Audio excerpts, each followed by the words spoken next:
Tilloxon, usta akalarimiz mana shuni qanchada tayyorlab bo'lishadi? Qaychida kesib biror kun ketib qolsa kerak. Usta akalarimiz bilmadimi, lekin lazer apparatimiz mana shu gulni 1 metrlikni 2 minutda tayyorlab beradi. Asl profda tunuka temirlarni istalgan shaklda lazer xizmatida kesib berish xizmati borligini bilarmidingiz?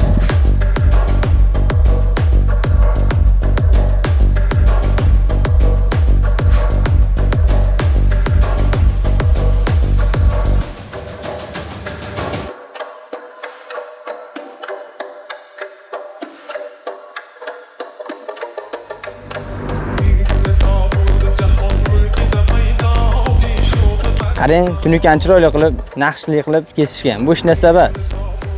Temirni ko'ryapsiz qalinligini. 1,5 qalinligini bemalol kesaveradi. Shunaqa lazer xizmatlari kerak bo'lsa, bemalol Asl Profga murojaat qilaverasizlar.